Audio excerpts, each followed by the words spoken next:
Hello and welcome. You're tuned into the best in paranormal talk radio. This is Beyond the Darkness. I'm your host, Dave Schrader. Along with me, Tim Dennis. Hello, Tim. Hello. Now, doing this show, we've had an interesting grouping of guests throughout 13 years on the air.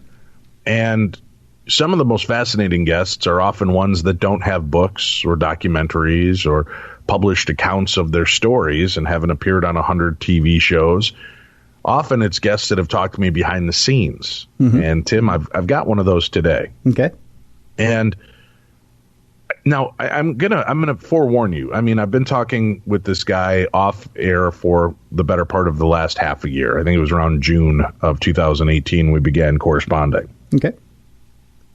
And when you talk about these stories, our guest reminds me a lot of Andrew Basiago, in the sense that the aspects of his story seem so insane and outlandish, but the detail in which he speaks of and the timelines, I've tried to find holes in a lot of the stories as I've gone through and checked out parts of history and timelines and names and looking for him to have tripped up on something simple. And I can tell you, half a year in, I have not found those glaring, obvious issues. Now, I know our listeners are very adept at trying to deconstruct a story, so there certainly may be somebody smarter out there that can find issue with what we're about to talk about. But one of the aspects that we've only, I think, grazed over once or twice was MK Ultra. Mm-hmm. And people that were used, what was going on with MK Ultra, the mind control program, and there's so much more to it. And we've had the opportunity to talk to some people who had information regarding it, some people that claim to be a part of the MK Ultra program.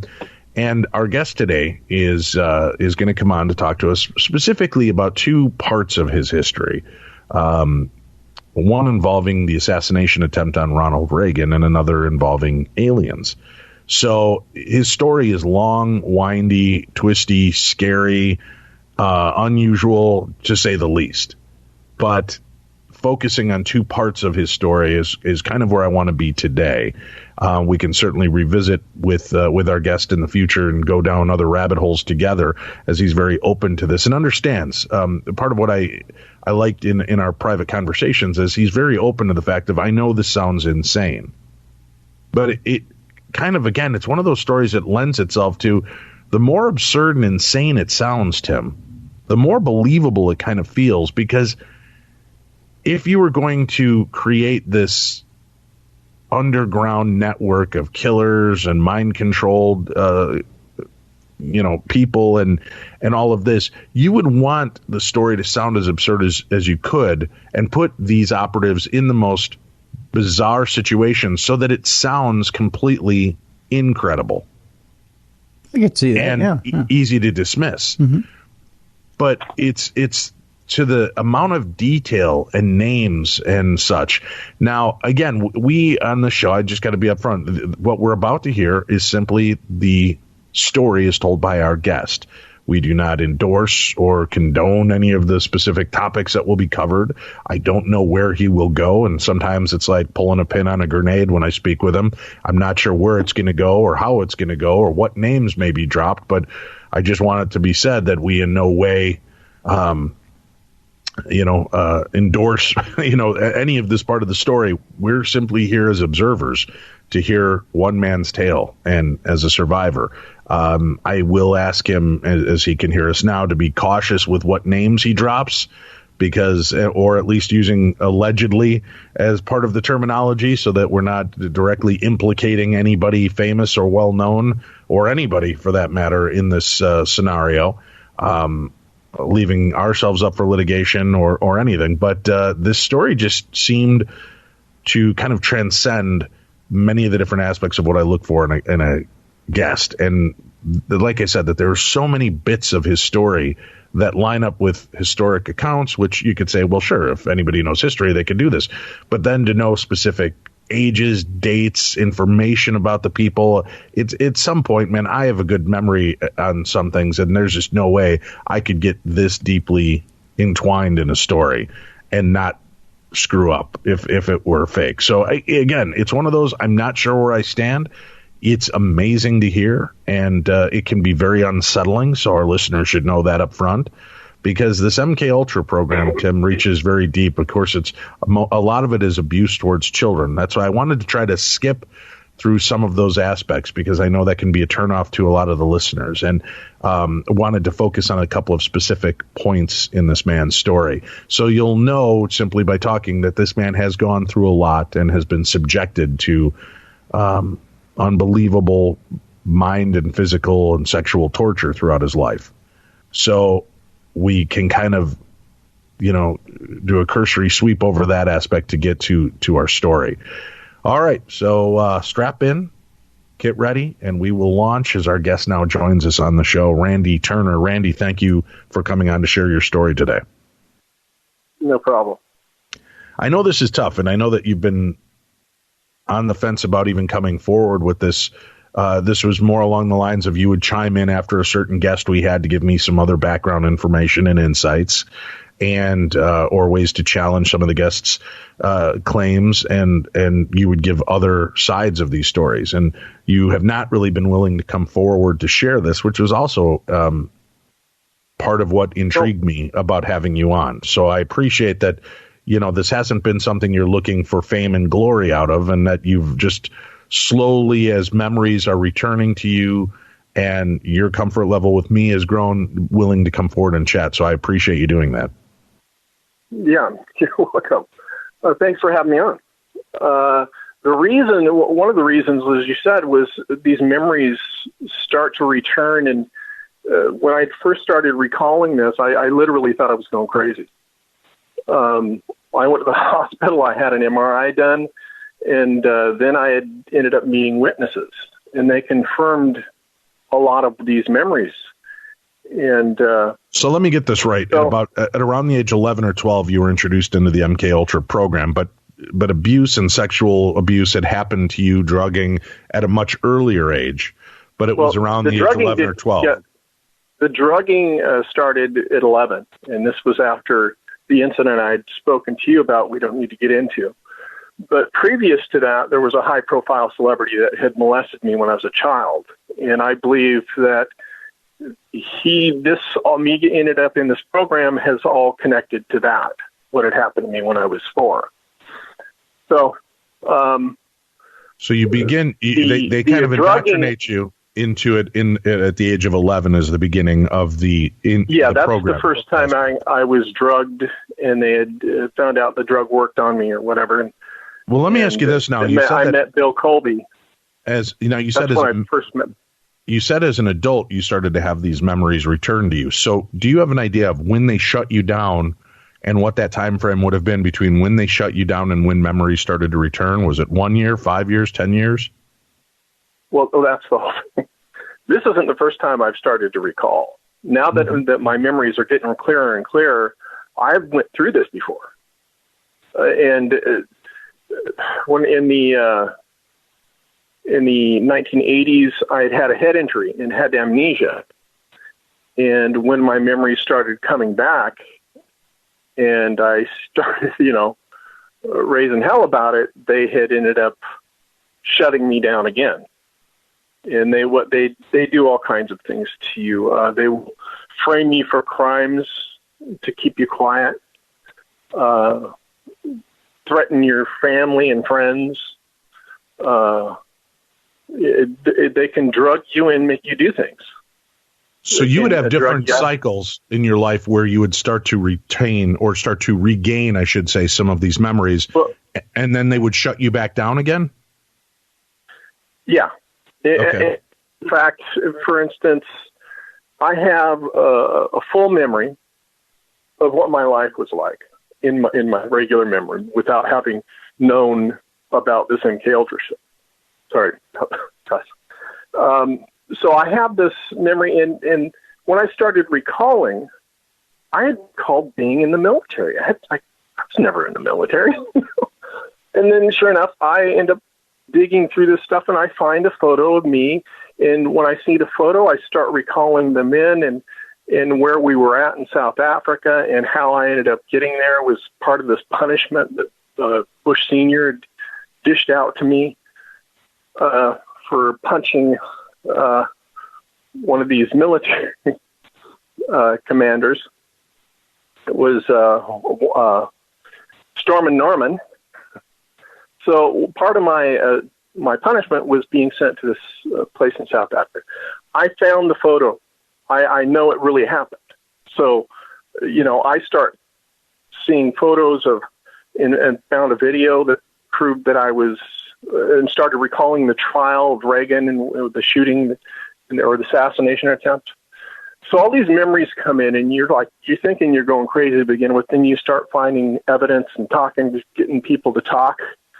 And you're like, it's crazy. You think this couldn't be real, right? You think, no doubt, right? Somebody's playing a game with my head, or it's just so crazy. And some of the things that I remember them using me for were just. The thing is, I have video. I literally have a video of me sitting in the back seat of the patrol car after Reagan was shot. And I have a picture of me laying on the ground holding the nuclear football next to, was it Brady that got shot? It was Brady. There's all kinds of things about that whole scenario that people don't realize. Hinckley was... All right, well, hold on. Before we jump right into this whole aspect, lead me up to what memories you have leading up to the assassination attempt. Were you brought in to be part of the assassination or as a witness to? No, I was brought in to be one of the assassins. But I was an MK Ultra. What age? What age were you at this point? And I was 16. Just turned 16 years old. Okay. And so at age 16, they've brought you in. They want you to be part of the assassination attempt on Reagan. Have they given you any information? Would they ever give you a backstory on why you were to do these things? Or was it no backstory, just this is your job, do it? Well, that's just it. I'm doing my job. I'm, the Reagan's regular aide is sick, and we needed you to fill in for today for him. And they would run me through how far to stand from Reagan and give me the rundown. Then I go to the hotel, and I'm sitting and waiting in this room, and I recall one of these guys talking to me, and he was telling me something about Mr. Reagan, Mr. President. I remember him talking about those lines. But this is part of the MK Ultra. I was supposed to turn and shoot Reagan when those lines were muttered. But what happened is Hinckley had shot his target, which was Brady. Brady had smarted off to Bush during one of their secret society sex parties at the White House. And Bush planned he's going to have Brady knocked off. Allegedly, right. Yeah, okay. Allegedly. Okay. Anyhow, so Hinckley hits his target. He must have, shot sooner than, or I was going to shoot late or something. And a cop, he jumped back when he heard the shots from Hinckley, and he knocked me down. So I snap out of this MK Ultra, laying on the ground, looking around like, what the, and not sure what's going on. But I knew I had the briefcase, and I had to get it next to Reagan. So I got up and I ran over to the limo. It had initially pulled out, and then it stopped about 15 feet away. So I runs to it, and I can't think of his name. He had rolled down the window, and he said that something had happened to Reagan. We got to get him to the hospital, and then it just took off. And, use logic. I had the nuclear football. he would have pulled me in if it wasn't part of a setup. So, all right. Now, for listeners that don't understand what you mean by nuclear football, please explain that. It's you punch Reagan has nuclear codes on him, and you need to have the nuclear football to punch in the codes if there's a nuclear strike and you need to respond. That's basically what the nuclear football is, the electronics through sending the signals to make a launch. So you have to, the military aide has to stay next to the president at all times. So I'm recalling all this, and I go and I find photos, one of me, and I remember this is what we used in the court trial, because there was a court trial through all this. And it showed me laying on the ground, and they did a forensic match, photo match, my face to my face when I was 16, and this is when I was probably in my 30s that they had done this in the court trial. And then I found this video showing me in the backseat of the car. Well, in the original account, they claim that the door lock was broken on the patrol car. And so when I had that video showing me in the back seat reach over to lock the door so they didn't put him in, they didn't have an answer for it. But they ended up pulling a bunch of stuff and trying to cover it up. Reagan had hired an actor to pose as Jose Moretti, and they had to find somebody that looked close to what I looked like on the ground. Well, when they did the forensics, they found out that he did not match me on the ground. His nose was too short, his jaw was too narrow, all kinds of things. But then they pulled out a video, and in the video, it's part of when the shooting happened. And I found out later afterwards, because Jose Moretti's sister ended up coming and giving testimony, saying that he was at her house. And but they had tried to take this video editing. They took a photo or image of this actor, put it on the face of me on the ground. So when he slightly turned his head, it looked just like him, right? And they almost got away with it. And it was thankfully Jose Moretti's sister came forward saying that's not Jose. So, yeah. And I have, the footage and photographs you have, is it clearly you in the photographs and footage, or is it the actor, them trying to place the actor in over you? The photo I have of me on the ground is clearly me. The video is what they had tried to edit. And there's just one portion in there, and the funny thing about it is it's not blurred like the rest of the video. I mean, that was one of the mistakes they had made when doing it, was they made it too clear compared to the rest of the video. But I have, the video of me in the back seat of patrol car that was used in the court trial. What else? Now, where can people see this video and photograph? Because I know that's going to be the next question. They're going to want to know where they can also witness this. I've posted it on Twitter and on my Facebook.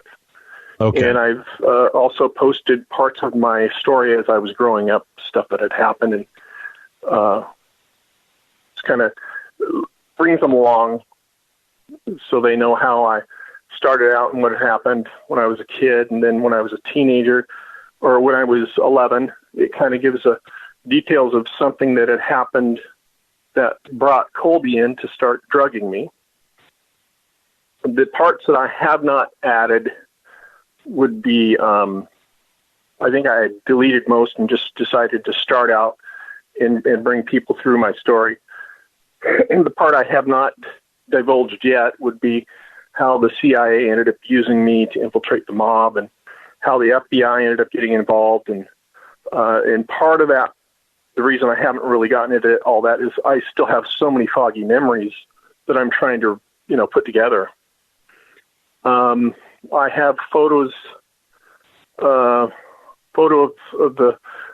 my squad.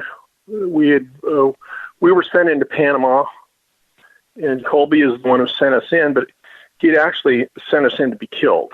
And let me just mention for listeners, I am going to include the link to Randy's Facebook and Twitter. He's given me permission to do that so that you can go to those websites. They'll be on today's podcast information. So make sure you go click on it and follow that link, and you can scroll through, see the pictures, and follow parts of his story that are posted there as well. So I'm sorry, go ahead.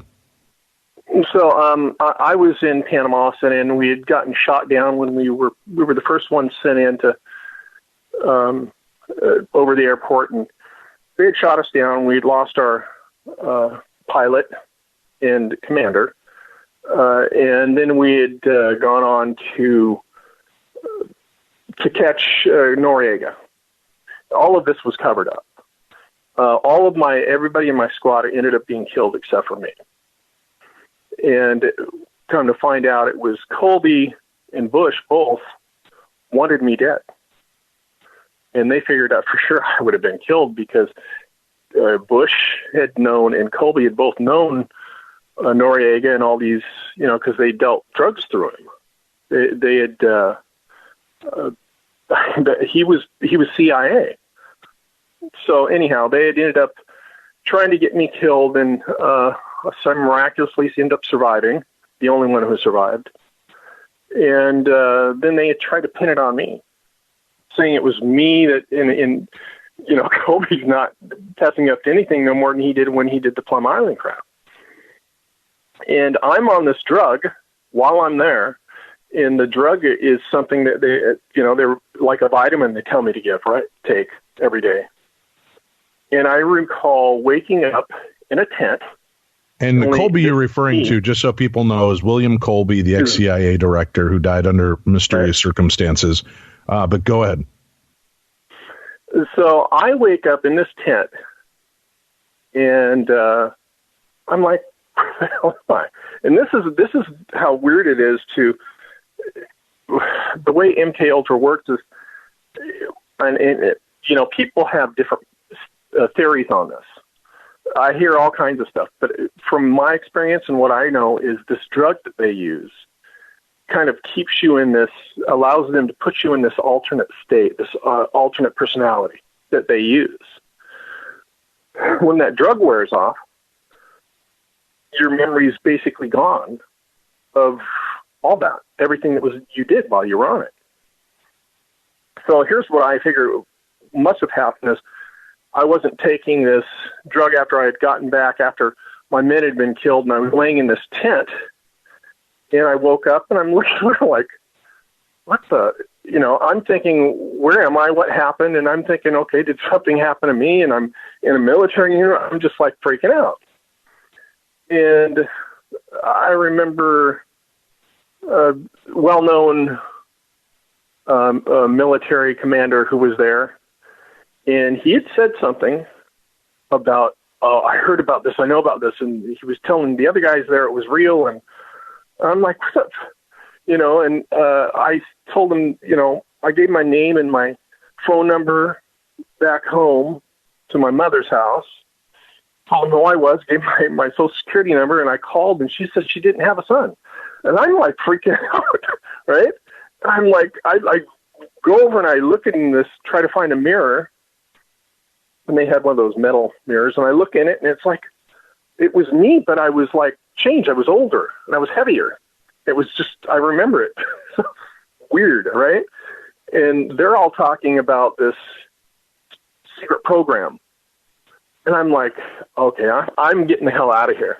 And I ran out the tent, and I'm like, what the? I was on an island, right? And of course, I have no memory of how I got there. That's how freaky this MK Ultra stuff is. And they end up bringing me back in the tent, and he gets somebody on the phone, and that was the last I remember. So they must have had some type of keyword that they could say over the phone to bring me back, or I don't know. But I remember that moment inside that tent. And just for listeners to know as well, they're, that are having a hard time believing that, that there are drugs that will make you forget, and wipe out short-term memory and such. They use that type of drug in most surgeries, so that you don't remember. Especially if you're in what they call twilight, that is a form of this drug that you're basically awake and going through all of it, but this drug helps to mask it and make you forget what you're going through. So if you ever doubt that there's something like that exists, they use it daily at hospitals. You had your guest on last night who was talking about something like that.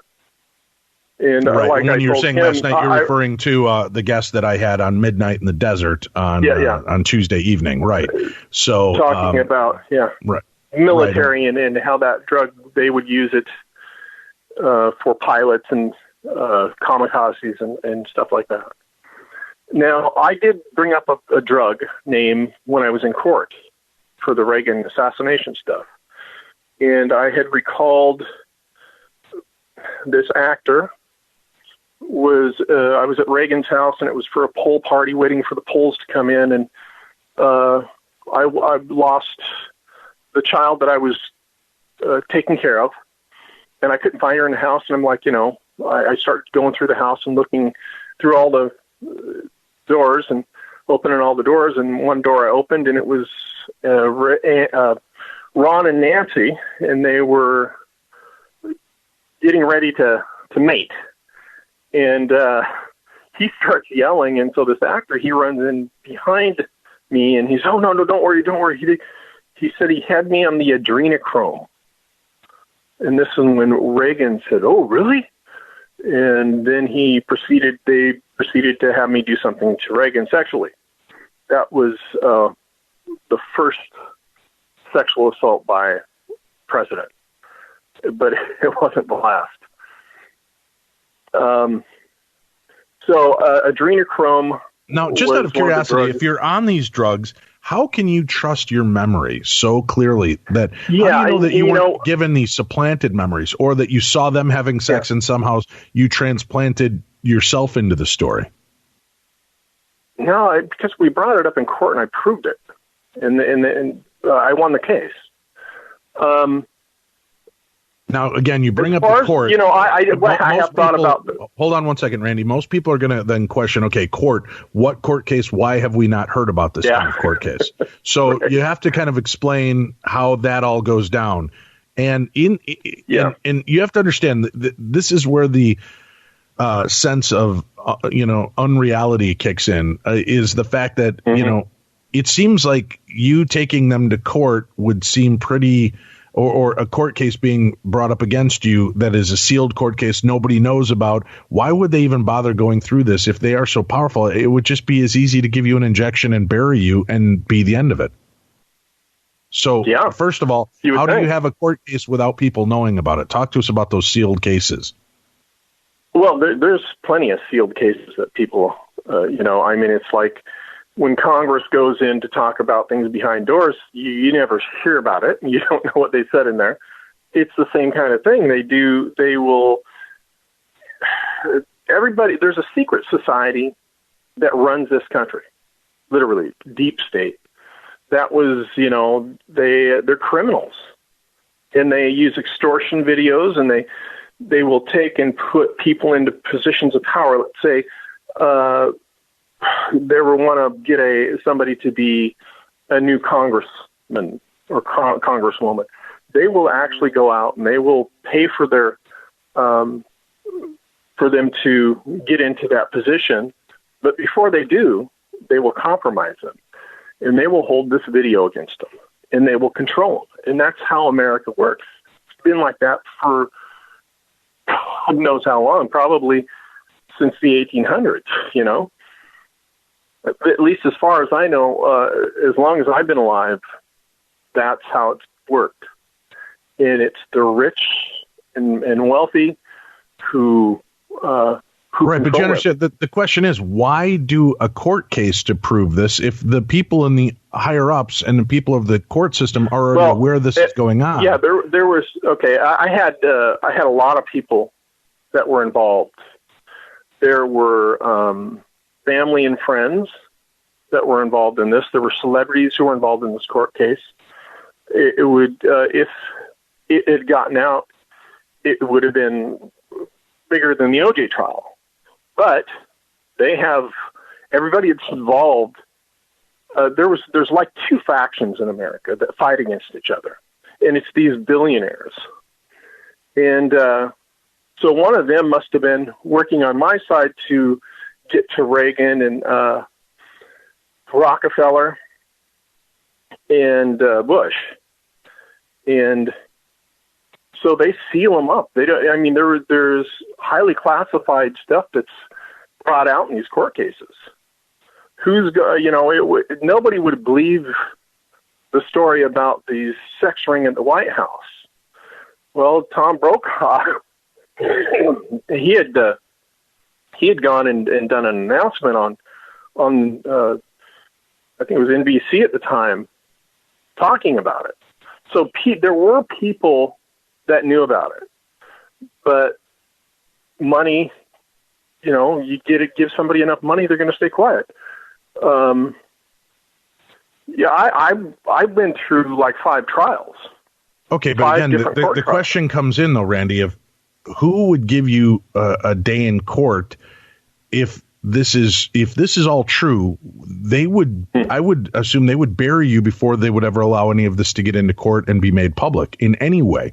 Even if it's a sealed case, sealed cases have a way of getting exposed. Yeah, there's a reason I'm still alive, and there's a reason they couldn't kill me, but I can't get into that. Okay. I mean, yeah, there's things I can't divulge to you right now. But there's a reason they can't. And part of the reason that this all led to me, the alien crap, partially had to do with the reason they couldn't kill me. And it's so crazy sounding. And here we're going to talk about aliens, right? But it is really. It would be hard to believe unless you knew the truth.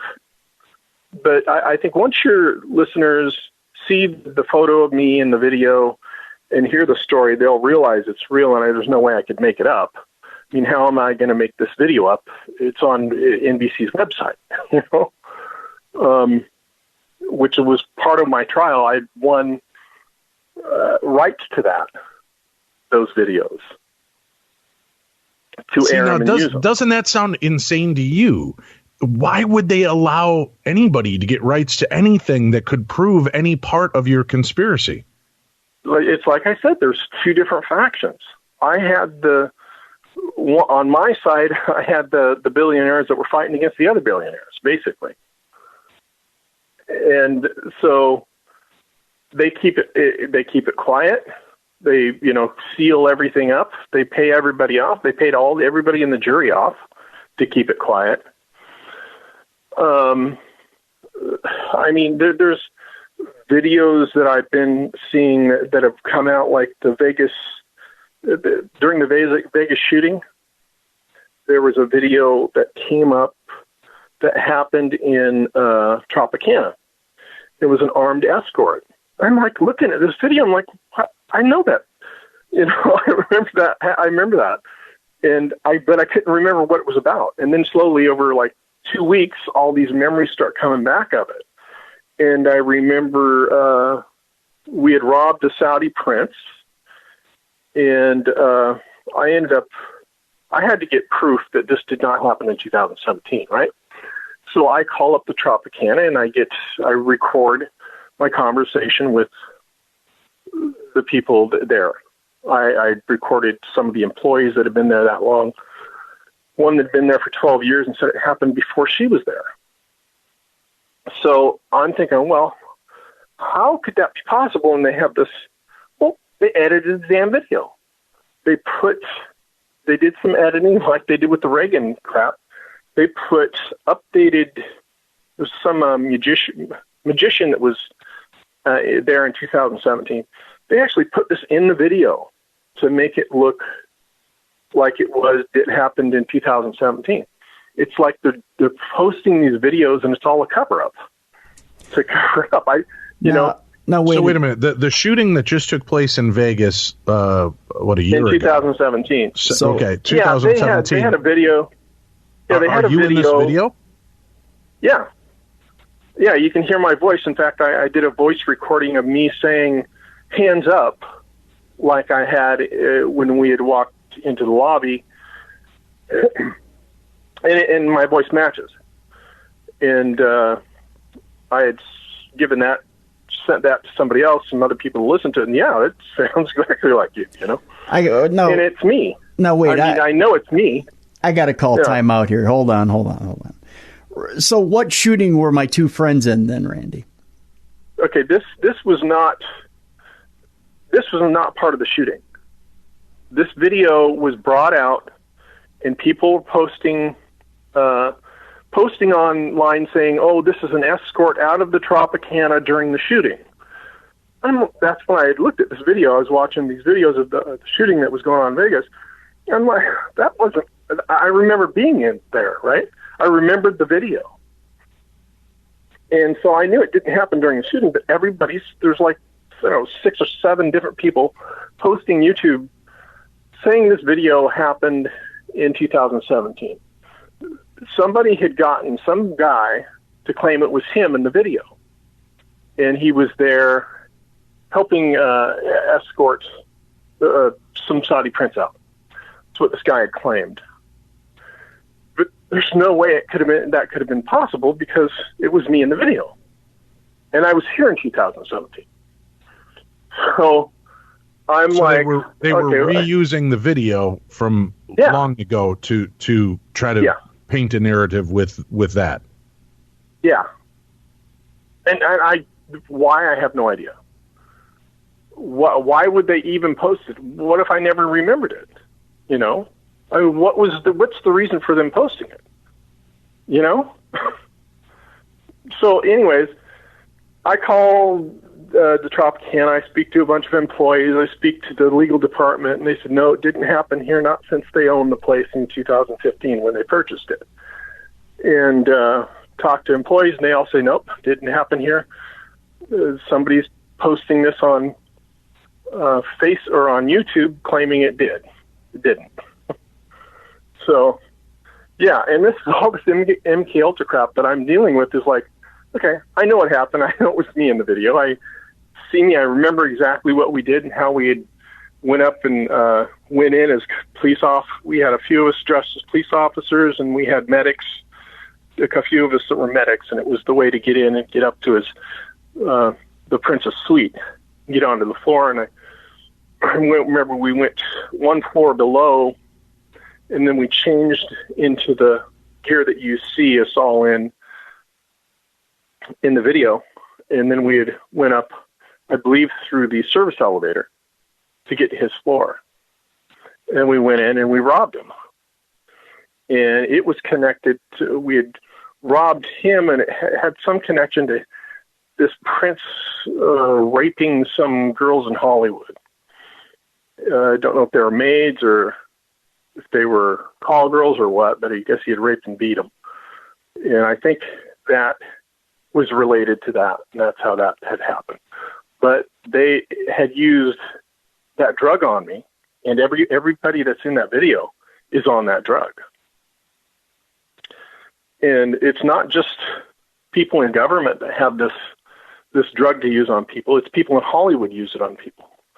You know, you were talking about Dennis Hopper being involved with Charlie Manson. Dennis Hopper had access to that drug, and he had visited Charlie Manson. And Hopper was involved in something that was done to me in, it was 91, which ended up leading to one of my court trials. yeah, just, can you imagine waking up to all this, seeing all these videos, knowing that it's you, and just, it's like you're going crazy. But what happened, it was you. Can't even begin to imagine. All right, we need to take a break, and we'll come back to discuss the alien aspect of your story. We'll be right back with more of the best in paranormal talk radio. This is Beyond the Darkness.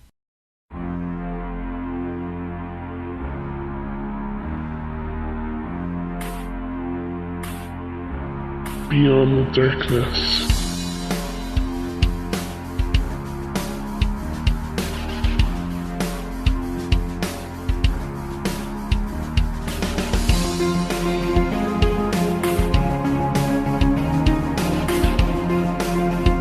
Hello, welcome back to the show. This is the best in paranormal talk radio. We are Beyond the Darkness, now entering our 14th year on the air. We want to thank all of you for being a part of this journey with us as we continue our journey into the strange and unusual.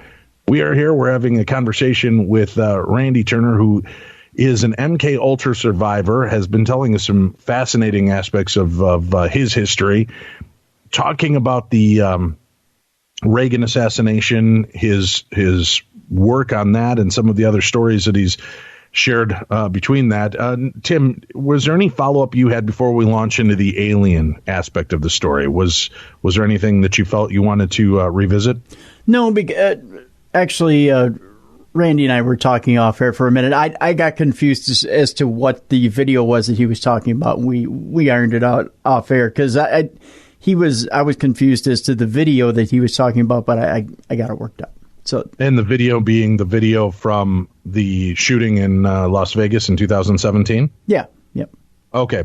So you were confused in what way? In case our listeners are following the same confusion, what was your... Well, there were different video from different vantage points throughout the news coverage. And the video that I was assuming, we got different vantage points throughout the news coverage. You got the video of the Tropicana from the outside, which showed the broken window from time to time.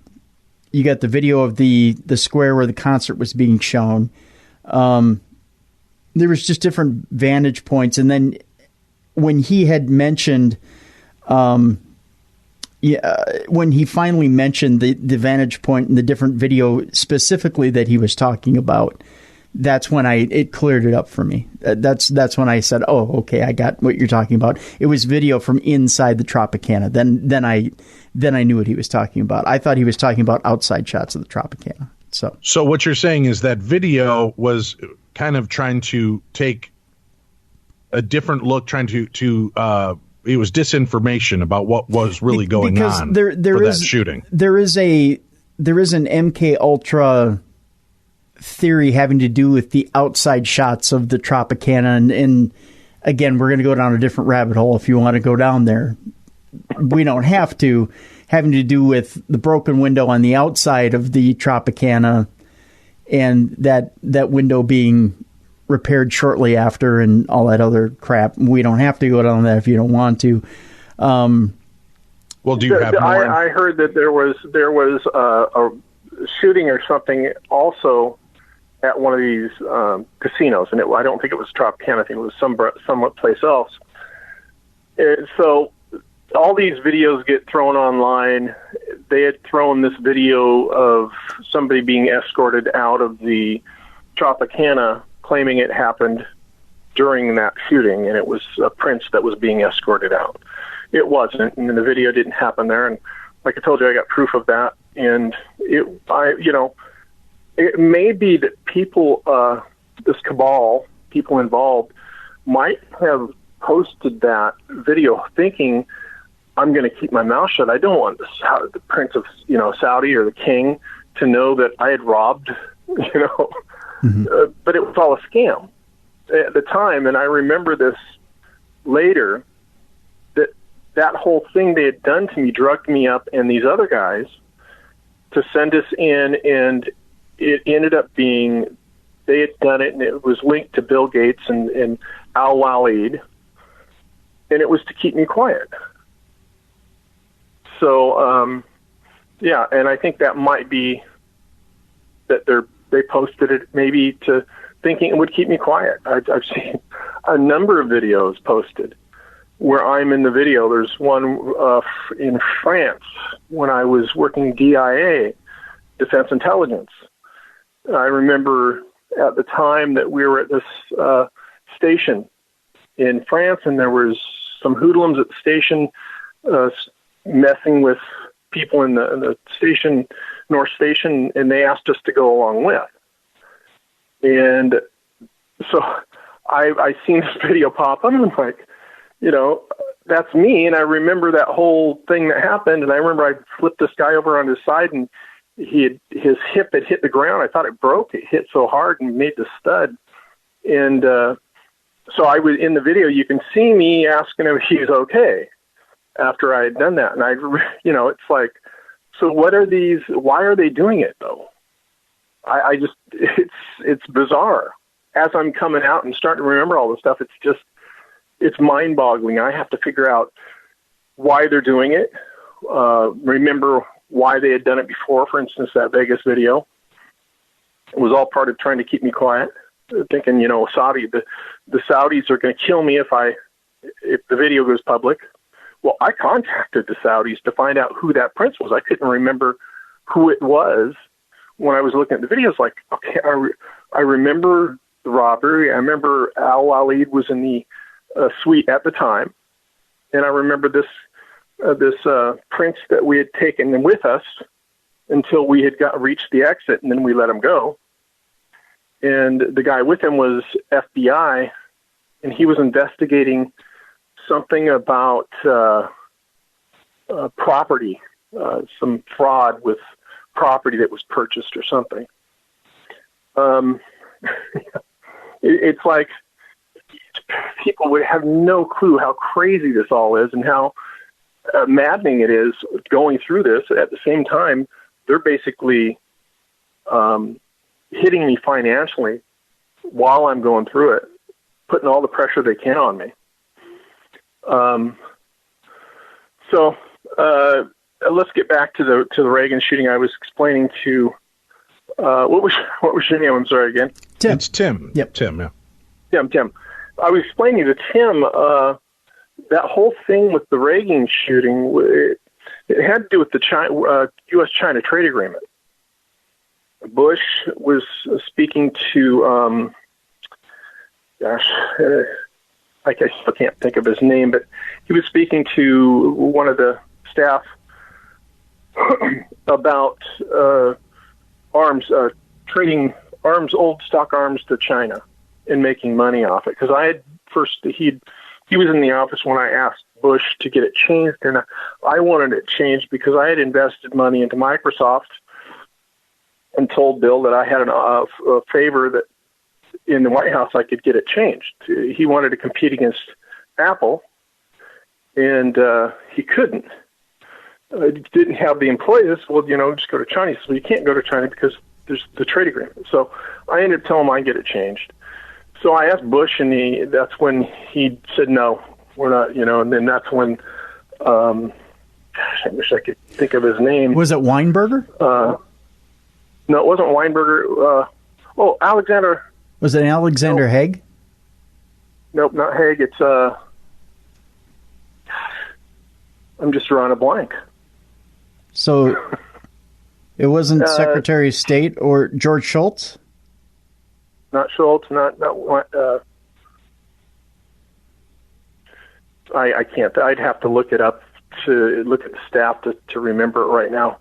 And it wasn't Reagan, the Secretary of Treasury. Okay. All right. I'll tell you what, I could look it up real quick here and tell you who it was. I'm just trying to think of between state defense and who would be involved in that circle.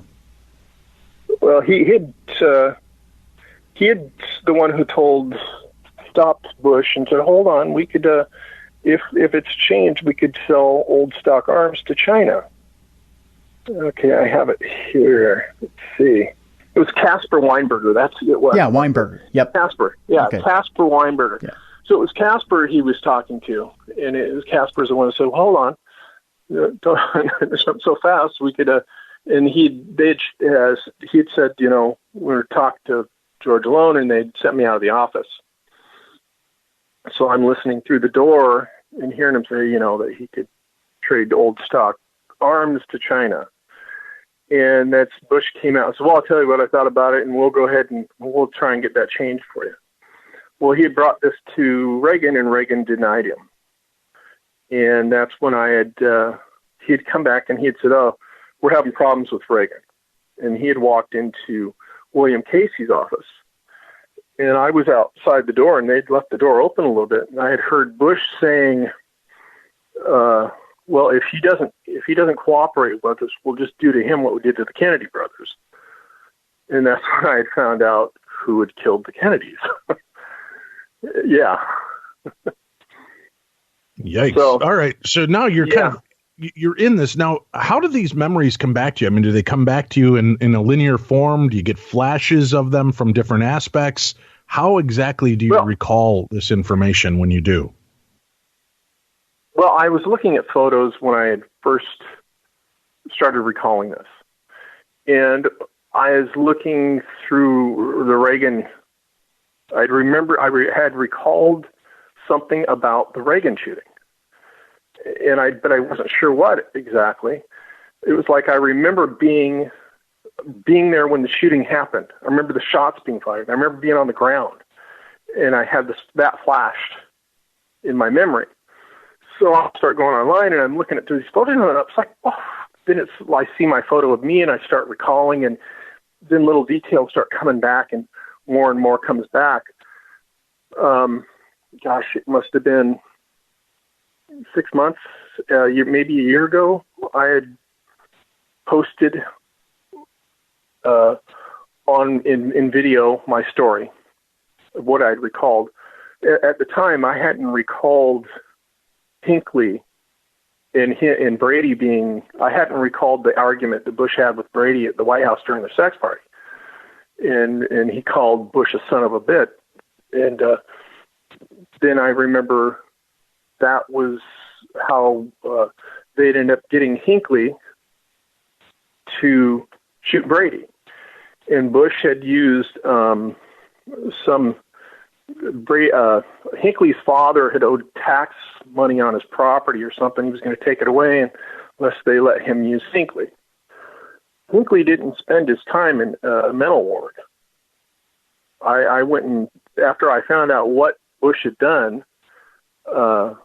when I had snapped out of it, and I, found out that he'd used Hinckley too, and I went to visit Hinckley, and he said, I'm fine. As soon as the cameras are gone, he had some TV interview. As soon as the cameras are gone, you just take me home. So that's how Hinckley spent his time at home. He didn't spend it in the mental ward. I recall the military bringing me to see, and this is after they had found out about, Bush being involved in the Reagan assassination. And what's his name that was supposedly shot Bobby Kennedy? Sirhan, what do you mean supposedly shot? Okay. Okay, right. Sirhan supposedly shot, you're saying, Bobby Kennedy. Okay. Well, they brought me in to see him to try and figure out if he was MK, if he was drugged in that. And when I had seen him, he had said he wasn't. So they had gotten him to say he wasn't, but I know he was. I mean, what he says after the shooting and everything that he had said matches completely what MK Ultra is like. He didn't remember the shooting. That's what happens. I didn't remember that I was supposed to shoot Reagan when that had happened, when I had fallen to the ground and snapped out of it. I didn't remember I was supposed to shoot Reagan. I was just like, what the hell? And ran to the car to get in.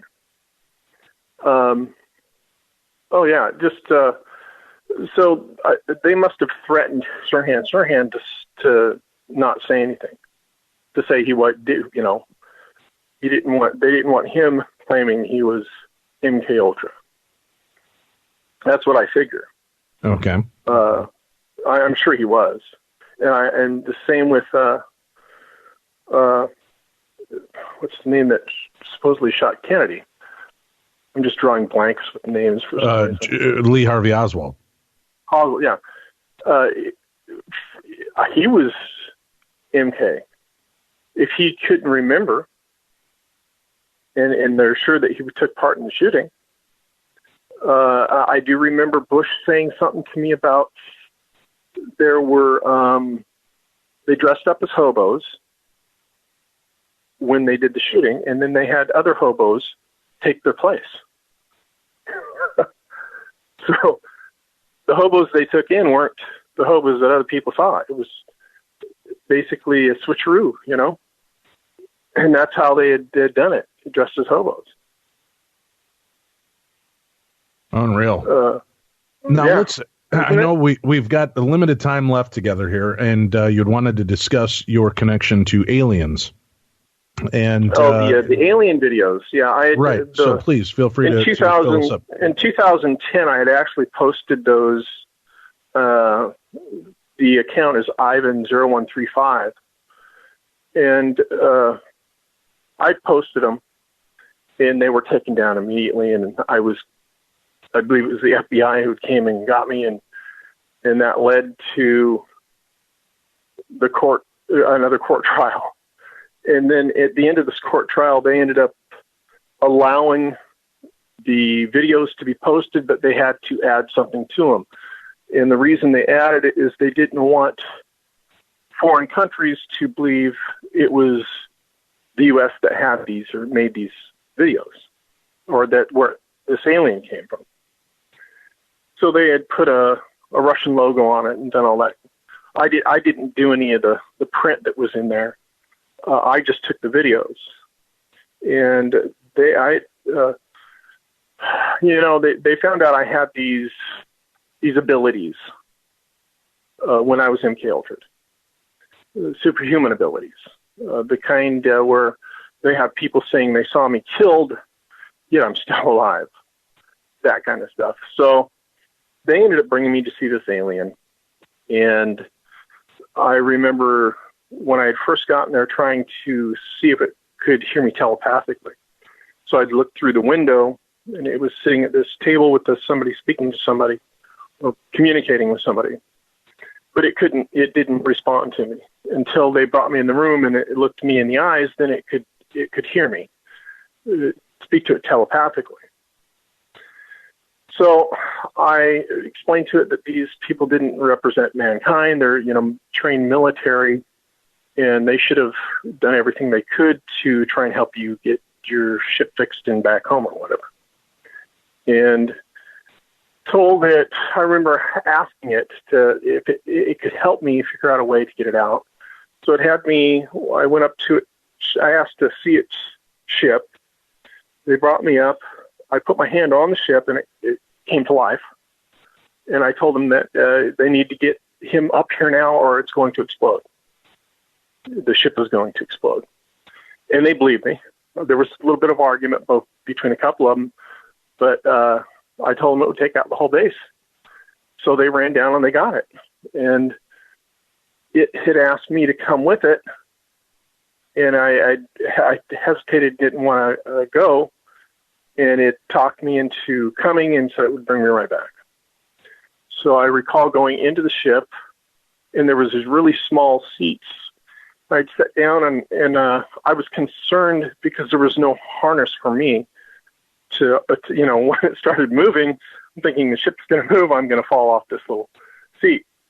And he said, no, you don't have to worry about it.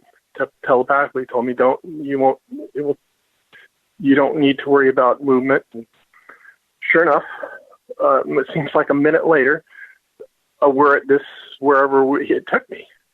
I don't know if it was a home planet. I don't know if we were underground. I don't, all I remember is it was either underground and it was dark with these, they're like, your glow sticks that you see. So the lights that they had all over this little town were like, they reminded me of that, of when you see a glow stick. That's what this place was lit up like. and it could have been a planet, and that could have been the sky. The memory's so vague that, it's, and like I was telling you, this could be all part of CIA, MK Ultra cover-up, and it's all, it's not real. The only problem I have there is, well, the videos, right? So did they go to all this trouble making these videos just so they could, mess with my mind? Because I haven't heard of anybody else claiming that they used the video on them, right? So they literally would have had to make this video just for me. And it would have cost a lot of money, to do. And there would have a lot of people involved in making this stuff. So you have the memory of seeing these aliens, of being with these aliens. Right. What information did they give you regarding that? Well, we went to this planet, and I found out it was a younger alien, and it brought me to see these elders, and the elders ended up coming back and making some new deal. And that is really vague. I mean, I'm not going to say until I'm absolutely sure what I remember is accurate.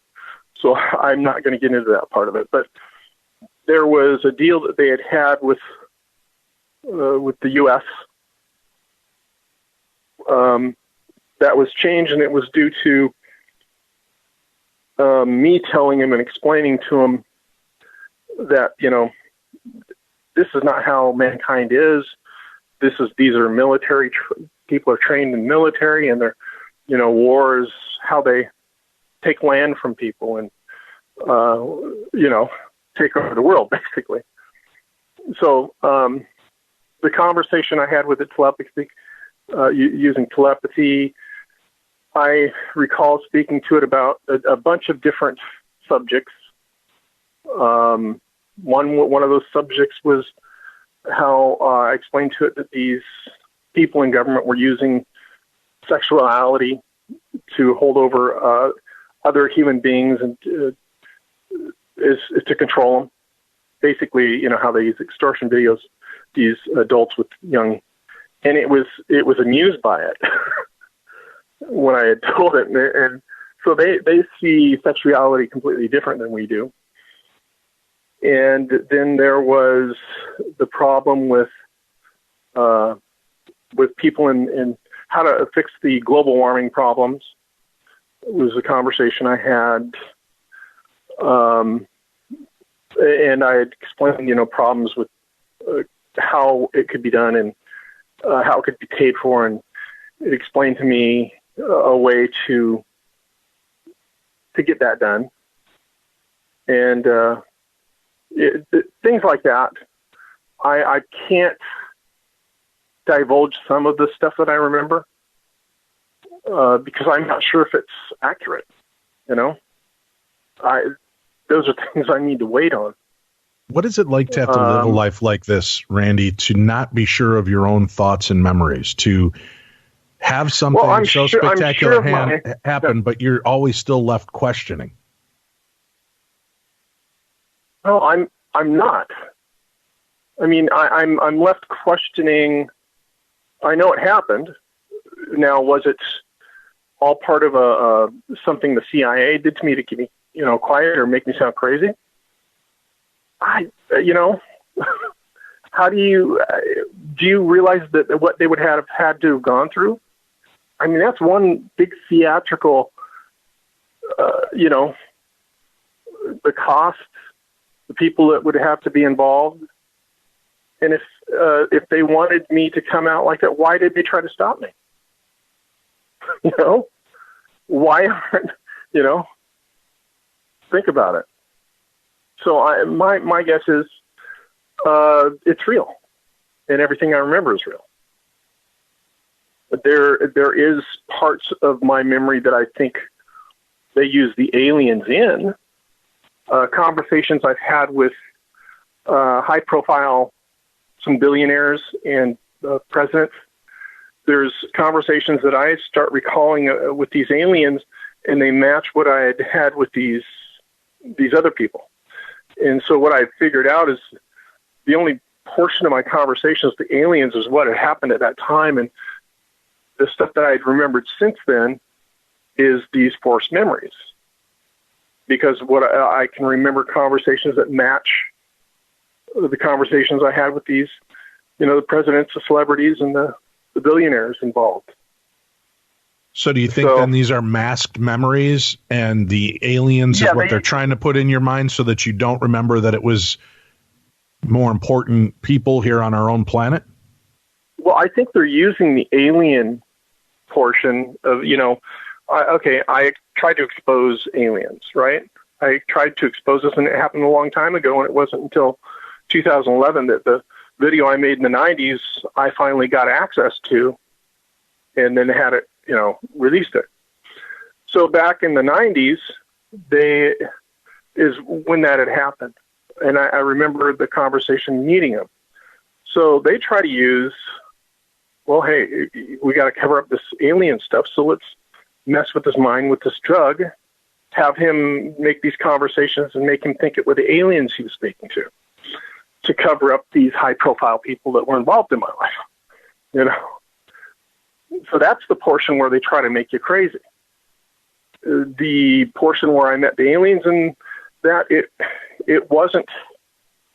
didn't seem that crazy. I mean, there were things about it that would have been really hard for them to reproduce. Like, I didn't find the alien scary. It didn't scare me when I met it at all until its hands were on me. And it had these fingers that were like 2 or 3 times, it's probably twice the size of one of my fingers, and very long and very powerful. I mean, really strong. And that was kind of freaky. That was the only freaky thing I found about them. But other than that, it seemed really nice, understanding, and understood me. And and I hear people with their stories about these being demons and all this other. Not it at all. If it's all absolutely real, like I remember it. I mean, you could have people in the industry take a look at them, see if they could reproduce them. And remember, these were done in the 90s, and I can send you a photo of the camera that I recall using. It was on the base. It was an older camera at the time that was owned by the base. It was, I think, a 1990 or 91 camera. So I believe it was in the late 90s that this had all occurred. So I can send you that, and you post that up there with the other photos and stuff I'll send you. What else do I want to cover about it? So do you believe then, let me just try to get an understanding. You do believe that aliens exist and they are visiting our planet? Prior to my memories returning and seeing the video and remembering making it, I mean, I remember being in the office. I remember setting up the tripod. I remember the camera I used. I remember having to put the video on the wall instead of on the screen because it was so small on the screen that it didn't come out well enough. So we ended up pulling it back and putting it and filming it on the wall or projecting it on the wall. I mean, how would they put all this? I mean, it's like, I know it happened. There's absolutely no doubt about that. But was the video or the black and white that was in project, was that, manufactured by the CIA and not real? Was the alien that I recall meeting, was that part of MK Ultra? I mean, do you realize what they would have to go through just to reproduce that? It just doesn't make any sense to me, just for me. If they went to that much trouble to spend that, why haven't they used that same video on other people, other MKs? And yet nobody's come forward to say, yeah, I remember it, Right. So it would have to all be done just for me. Unreal. What a is yeah, it? You know, I mean, when you flash back, how are you? And I know. Listen, you and I both know people are rolling their eyes so hard we can actually hear the rattling, and there'll probably be seismic activity that's measured from people considering that. But how do you process? I mean, all that you've been through, all of the horror and tragedy and abuse that you've survived. Do you think it's because of the amount of drugs that they've given you? Did they just shut off that part of you that feels that pain anymore? Oh, wow. Yeah. I recall some really angry moments where I could have torn some people apart for what they'd done to me.